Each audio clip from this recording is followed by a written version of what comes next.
السلام علیکم۔ عالم روحانیات میں خوش آمدید کہتا ہوں۔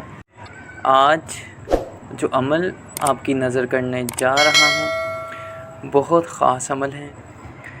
اس عمل کے ذریعے عامل دنیاوی حاجتوں سے بے نیاز ہو جاتا ہے، یعنی کہ اس کو پھر دنیا کی کوئی حاجت نہیں رہتی، پھر کسی اور عمل کرنے کی ضرورت نہیں رہتی۔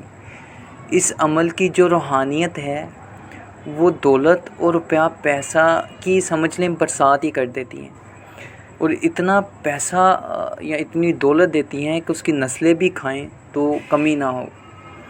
یہ عمل ایک روحانی عورت، دوسرے آسان الفاظ میں کہتا ہوں ایک ایسی جننی کا عمل ہے جو بہت زیادہ خوبصورت ہے، بہت دولت والی ہے، اور بہت سے جو روحانی قبائل ہیں جنات کی ان کی حاکمہ ہیں۔ عمل 21 دن کا ہے۔ میں نے جب یہ عمل کیا تھا میں اسی کا واقعہ آپ کو پہلے سنا دیتا ہوں۔ یہ عمل جب میں کر رہا تھا تو ایک ہفتے بعد میرے گرد روشنی ہونا شروع ہو گئی تھی، بہت تیز روشنی ہوتی تھی کہ آنکھیں نہیں کھل پاتی تھی، اور وہ روشنی میرے ارد گرد گھوما کرتی تھی۔ اگلے ہفتے یعنی کہ دوسرے ہفتے کچھ روحانی مخلوق نظر آنا شروع ہو گئی۔ پہلے تو بہت خوبصورت مرد نظر آنا شروع ہو گئے، اس کے بعد جو جنات، بہت خوبصورت جنات نظر آنا شروع ہو گئے۔ پھر 2-3 دن گزرنے کے بعد کچھ عورتیں نظر آنے لگیں جو انتہائی خوبصورت تھیں، بہت پیاری آواز میں باتیں کرتی تھیں، اور ان کے چہرے جو ہیں وہ 14ویں رات کے چاند کی طرح چمکتے تھے، انتہا کی بلا کی خوبصورت تھی۔ یقین جانیں میں نے کبھی اتنی خوبصورت عورتیں ظاہری دنیا میں تو میں نے نہیں دیکھی، اور مجھے وہ باتوں میں لگانا چاہتی تھیں۔ کبھی وہ مختلف طرح کی جو محفلیں تھیں وہ نظر آتیں، کبھی مختلف طرح کی عورتیں آپس میں باتیں کرتی ہوئی مجھے لبھاتی ہوئی، کیونکہ ان کا کام یہ ہوتا ہے کہ عمل کو اپنی طرف راغب کرنا اور عمل کو چھڑوانا۔ تو وہاں تک تو میں ثابت قدم رہا۔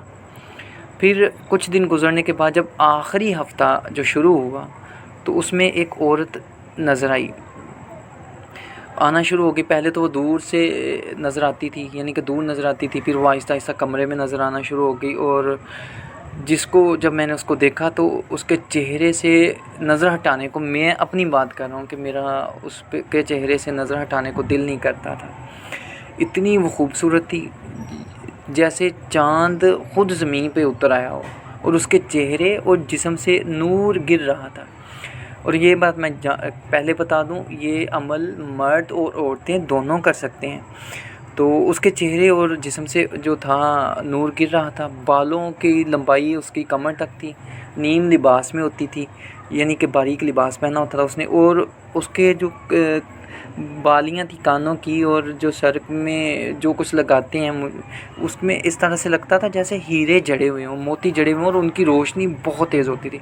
اور وہ جب کمرے میں آتی تھی تو یقین جانیں ان کا قد مجھ سے کوئی، میں یہ کہتا ہوں جی 8 یا 9 فٹ قد ہوگا۔ تو آہستہ آہستہ کیا ہوا کہ اس کا قد درمیانہ ہونا شروع ہو گیا، یعنی کہ جس طرح سے ایک عورت کا ہوتا ہے، لیکن اس کا حسن اسی طرح سے تھا، اس کا رباب اسی طرح سے تھا، اس میں کمی نہیں آئی۔ تو میں اس کو دیکھتا رہا، عمل پڑھتا رہا، اور مجھے یہ نہیں پتا تھا کہ یہ اس کی روحانیت ہے۔ تو جب آخری دن سے ایک دن پہلے 20ویں دن کچھ اس طرح سے ہوا تھا کہ وہ اپنے پورے جوش و خروش سے، یا یہ کہہ لوں کہ پورے آراستہ ہو کے، زیب تن ہو کے جب میرے سامنے آئی تو اس نے اپنی باہیں پھیلا دی میرے سامنے، اور مجھے اشارہ کر دیا جی آ جاؤ۔ تو میں سیدھی بات بتاتا ہوں، مجھ سے رہا نہیں گیا تھا، میں اٹھ کھڑا ہوا، کیونکہ ظاہری سی بات ہے جب کوئی اس طرح سے اشارہ کرے، وہ پہلی مرتبہ تھا اس طرح سے کسی نے مجھے اشارہ کیا اور میں اٹھ کے اس کی طرف چلنے لگا، تو یہاں پر میری نسبت کام آ گئی تھی۔ میرے پیر و مرشد جو تھے، مجھے ایسے محسوس ہوا کہ میرے کندھے پر کسی نے ہاتھ رکھا اور وہ مجھے نیچے بٹھا رہے ہیں، تو میری نسبت کام آ گئی۔ اسی وجہ سے کہتے ہیں کہ اب جب بھی کوئی عمل کریں تو پیچھے پیر و مرشد یا روحانی رہبر کا ہونا بہت ضروری ہے۔ تو میں بیٹھ گیا, مجھے پھر ہوش آیا کہ میں تو عمل کر رہا ہوں. عمل میں پڑھے جا رہا تھا تو 2 تسبیحیں رکھی ہوئی تھیں اس عمل میں, ایک سے میں پڑھتا تھا, دوسرے پہ میری گنتی مکمل ہوتی تھی, تو میں پڑھے جا رہا تھا. تو پھر میں بیٹھ کے میں نے توجہ سے عمل کو دوبارہ پڑھنا شروع کر دیا. یہ میری غلطی تھی اس میں. تو 20ویں دن جب گزر گیا, میرا عمل مکمل ہوا, تو وہ چلی گئی تھی اس سے پہلے ہی. تو 21ویں دن کچھ اس طرح سے ہوا کہ پھر وہ عورت دوبارہ آئی. اس دن اس نے پورا لباس پہنا ہوا تھا, میں عمل اپنا آدھے سے زیادہ کر چکا تھا.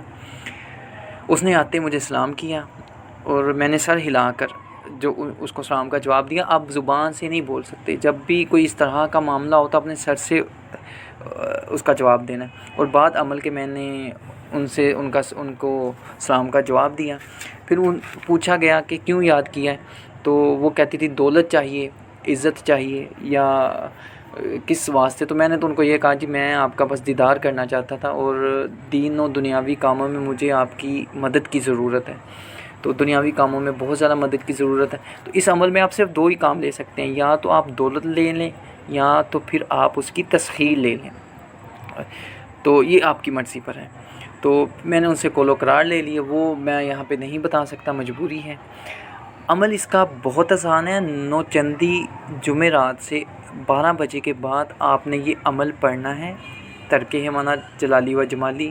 اور اس عمل میں یاد رکھیے گا جھوٹ مذاق میں بھی آپ نے نہیں بولنا. جس دن آپ نے جھوٹ بولا عمل ضائع ہو جائے گا, ساقط ہو جائے گا. آپ کو عمل دوبارہ سے کرنا پڑے گا. اجازت عمل لازمی ہے, اور اس میں آپ نے کڑے والا یا دائرے والا حصار نہیں کرنا, آپ نے بدنی حصار کرنا, اپنے جسم کا حصار کرنا ہے. پہلے جائے نماز پہ کھڑے ہو کے 2 رکعت قضائے حاجت کے, ظاہری سی بات ہے اللہ پاک کو بتانا ہے کہ میں اس واسطے یہ عمل کر رہا ہوں. پھر کتب کی طرف منہ کر کے, شمال اور مغرب کے درمیان جو کونا ہے اسی طرف کتب ہوتا ہے. پاکستان میں اسی طرف کتب ہے جہاں پہ قطبی ستارہ نکلتا ہے. تو کتب کی طرف منہ کر کے آپ نے اول آخر 11 بار درود پاک پڑھنا ہے. 7000 مرتبہ یہ عمل مبارک پڑھنا ہے, یا محملو یا محملو یا محملو. اگربتی سلگانی ہے, اس میں کسی اور قسم کا بخور شامل نہیں ہے. انشاءاللہ تعالی 21 دنوں میں یہ حاضر ہو جائیں گی. اگر آپ کو دولت چاہیے وہ مانگ لیجئے, اگر تسخیر کرنا چاہتے ہیں قول و قرار لے لیں. 2 میں سے آپ ایک ہی کام کر سکتے ہیں. ان سے صرف جائز کام ہی آپ لے سکتے ہیں. قسم کا ناجائز کام یا نفسانی خواہش کو آپ پورا نہیں کر سکتے. اگر آپ نے ایسا کرنے کی کوشش کی تو وہ بال جان ہے, جان کا خطرہ ہے, ایمان کا خطرہ ہے. کوشش کیجئے گا اپنے آپ کو سنبھال کر یہ عمل کریں. عمل جتنا آسان ہے اس کے جو اسرار ہیں, مشاہدات ہیں, بہت خوبصورت ہیں, لیکن نفسانی خواہشات کو بہت زیادہ ابھارتے ہیں. اس وجہ سے عمل دھیان سے کیجئے گا, یکسوئی سے کیجئے گا. مجھے دعا میں یاد رکھیے گا. اللہ حافظ.